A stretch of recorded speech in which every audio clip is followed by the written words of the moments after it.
मैं हमारे युवाओं को, प्रोफेशनल्स को, सबको मैं कहना चाहता हूं, आप अपने स्थान स्थान पर जहां पर आपको छोटी छोटी दिक्कतें होती है, आप उसके सॉल्यूशन को लेकर के सरकार को चिट्ठी लिखते रहिए। सरकार को बताइए कि बिना कारण की कठिनाइयां है, उसको दूर करने से कोई नुकसान नहीं है। मैं पक्का मानता हूं आज सरकारें संवेदनशील है। हर सरकार, स्थानीय स्वराज्य की संस्था होगी या राज्य सरकार होगी या केंद्र सरकार होगी, उसको तवज्जो देगी। गवर्नेंस में रिफॉर्म्स, ये हमें विकसित भारत 2047 के सपने के लिए हमने उसको जोर लगा करके आगे बढ़ाना होगा, ताकि सामान्य मानवीय के जीवन में अवकाश ही अवकाश पैदा हो, रुकावटें खत्म ही खत्म होती चली जाए। नागरिकों का डिग्निटी ऑफ सिटीजन, नागरिकों के जीवन में सम्मान मिले। डिलीवरी के संबंध में कभी किसी को ये कहने की नौबत ना आया कि ये तो मेरा हक था कि मुझे मिला नहीं, उसको खोजना न पड़े। सरकार के गवर्नेंस में डिलीवरी सिस्टम को और मजबूती चाहिए।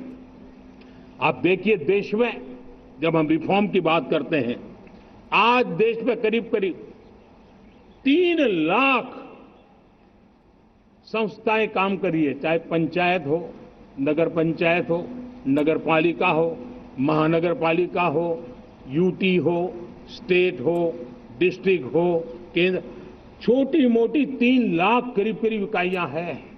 अगर ये हमारे 3 लाख इकाइयों को मैं आज आह्वान करता हूं कि अगर आप साल में अपने स्तर पर जिन चीजों की जरूरत है सामान्य मानव के लिए, 2 रिफॉर्म करें। ज्यादा नहीं कह रहा हूं मेरे साथियों, एक पंचायत हो, एक राज्य सरकार हो, कोई विभाग हो, सिर्फ 1 साल में 2 रिफॉर्म और उसको जमीन पर उतारे। आप देखिए, हम देखते ही देखते 1 साल में करीब करीब 25-30 लाख रिफॉर्म कर सकते हैं। जब 25-30 लाख रिफॉर्म हो जाए, तब सामान्य मानवीय का विश्वास कितना बढ़ जाएगा, उसकी शक्ति राष्ट्र को नई ऊंचाई पर ले जाने में कितनी काम आएगी। और इसलिए हम अपने स्तर पर होती है चलती से मुक्ति पाकर के बदलावों के लिए आगे आए, हिम्मत के साथ आगे आए। और सामान्य मानवीय की जरूरत तो छोटी छोटी जरूरत होती है, पंचायत लेवल पर भी वो मुसीबतें झेल रहा है, उन मुसीबतों से हम मुक्ति दिलाएं तो मुझे पक्का विश्वास है कि हम सपनों को पार कर सकते हैं। मेरे प्यारे देशवासियों, आज देश आकांक्षाओं से भरा हुआ है। हमारे देश का नौजवान नई सिद्धियों को चूमना चाहता है, नए नए शिखरों पर वो कदम रखना चाहता है। और इसलिए हमारी कोशिश है हर सेक्टर में कार्य को हम गति दें, तेज गति दें, और उसके द्वारा पहले हम हर सेक्टर में नए अवसर पैदा करें।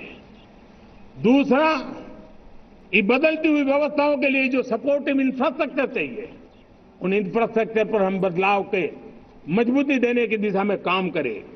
और तीसरी बात है, नागरिकों की मूलभूत सुविधाओं के विषय में हम प्राथमिकता दें, उसको बल दें। इन तीनों भारत में एक एस्पिरेशनल सोसाइटी का निर्माण किया है और उसके परिणाम स्वरूप आज समाज खुद एक विश्वास से भरा हुआ है। हमारे देशवासियों की आकांक्षा है, उनके एस्पिरेशंस, हमारे नौजवानों की ऊर्जा, हमारे देश के सामर्थ्य के साथ जोड़ करके हम आगे बढ़ने की एक ललक लेकर के चल रहे हैं। मुझे विश्वास है रोजगार और स्वरोजगार नए रिकॉर्ड के अवसर पर हम काम किया है। प्रति व्यक्ति आज आय दोगुनी करने में हम सफल हुए हैं। ग्लोबल ग्रोथ में भारत का योगदान बड़ा है। भारत का एक्सपोर्ट लगातार बढ़ रहा है।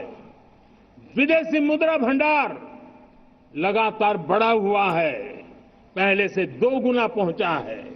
ग्लोबल संस्थानों का भारत के प्रति भरोसा बढ़ा है। मुझे विश्वास है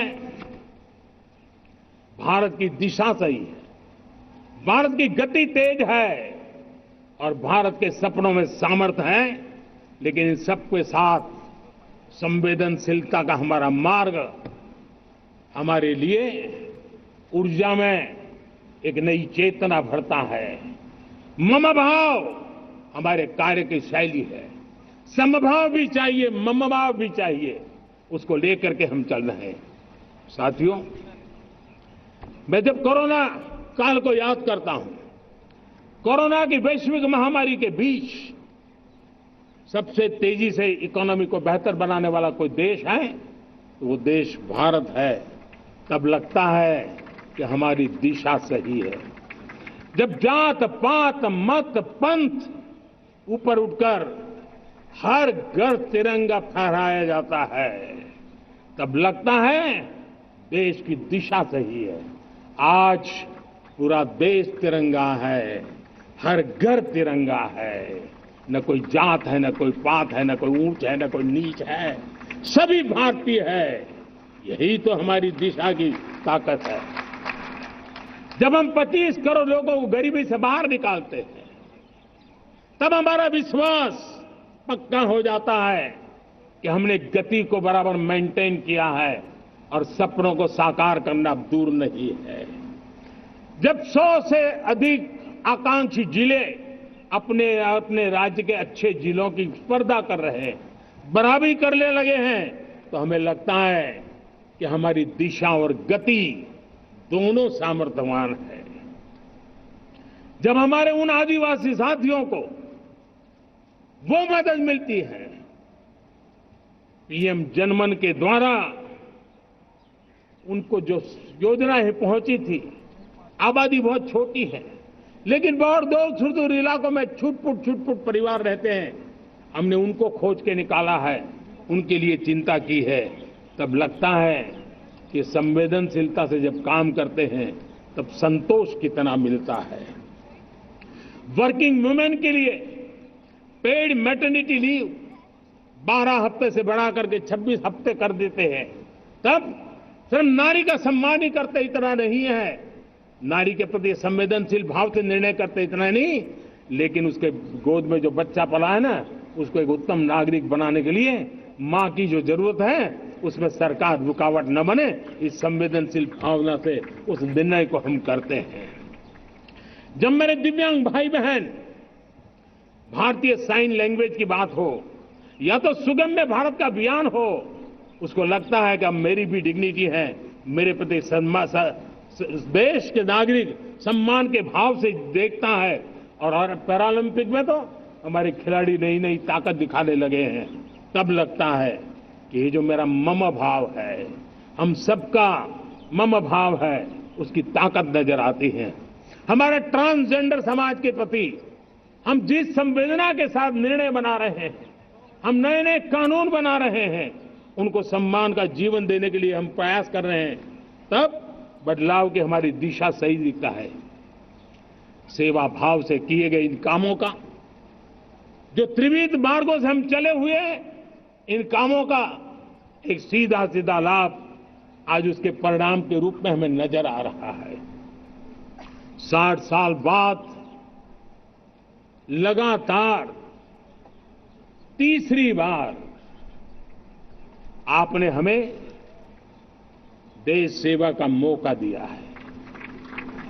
मेरे 140 करोड़ देशवासी, आपने जो आशीर्वाद दिए हैं, उस आशीर्वाद में मेरे लिए एक ही संदेश है, जन जन की सेवा, हर परिवार की सेवा, हर क्षेत्र की सेवा और सेवा भाव से समाज की शक्ति को साथ लेकर के विकास की नई ऊंचाइयों पर पहुंचना।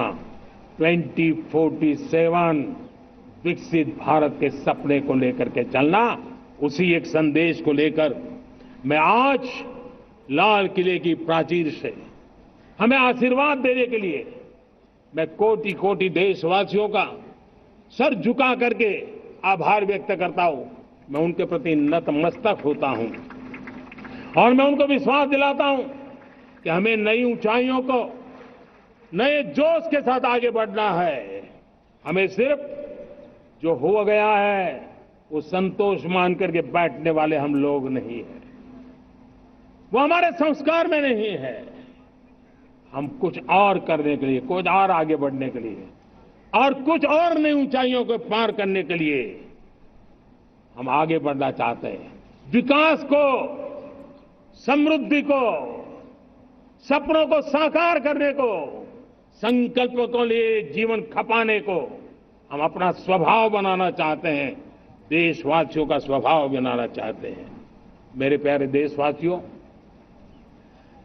आज नई शिक्षा नीति बहुतेक मात्राओं में कई राज्यों ने उसको अच्छा इनिशिएटिव लिए हैं और उसके कारण आज एक 21वीं सदी के अनुरूप हमारी शिक्षा व्यवस्था को जो हम बल देना चाहते हैं और विकसित भारत के सपने के लिए जिस प्रकार से मानव समूह तैयार करना चाहते हैं, नई शिक्षा नीति बहुत बड़ी भूमिका अदा करेगी। मैं नहीं चाहता हूं कि मेरे देश के नौजवानों को अब विदेशों में पढ़ने के लिए मजबूर होना पड़े। मध्यम वर्गीय परिवार के लाखों करोड़ों रुपया बच्चों को विदेश पढ़ने के लिए भेजने में खर्च हो जाए। हम यहां ऐसी शिक्षा व्यवस्था का विकसित करना चाहते हैं कि मेरे देश के नौजवानों को विदेश जाना न पड़े, मेरे मध्यम वर्गीय परिवारों को लाखों करोड़ रुपया खर्च करना न पड़े। इतना ही नहीं, ऐसे संस्थान निर्माण हो ताकि विदेशों से लोग भारत के अंदर उनका मुंह मोड़े। अभी अभी हमने बिहार का हमारा गौरवप्रद इतिहास रहा है, नालंदा यूनिवर्सिटी का पुनर्निर्माण किया है। फिर से एक बार नालंदा यूनिवर्सिटी काम करना शुरू कर दिया है, लेकिन हमें शिक्षा के क्षेत्र में फिर से एक बार सदियों पुराने उस नालंदा स्पिरिट को जगाना होगा, उस नालंदा स्पिरिट को जीना होगा, उस नालंदा स्पिरिट को लेकर के बड़े विश्वास के साथ विश्व की ज्ञान की परंपराओं को नई चेतना देने का काम हमें करना होगा। मुझे पक्का विश्वास है कि नई शिक्षा नीति ने मातृभाषा पर बल दिया है। मैं राज्य सरकारों से कहूंगा, मैं देश की सभी संस्थानों से कहूंगा कि भाषा के कारण हमारे देश की टैलेंट को रुकावट नहीं आनी चाहिए, भाषा अवरुद्ध नहीं होनी चाहिए। मातृभाषा का सामर्थ्य हमारे देश के छोटे छोटे गरीब से गरीब मां के बेटे को भी सपने पूरा करने का ताकत देता है। और इसलिए हमने हमारी मातृभाषा में पढ़ाई, जीवन में मातृभाषा का स्थान, परिवार में मातृभाषा का स्थान, उसकी ओर हमें बल देना होगा। जी न्यूज़।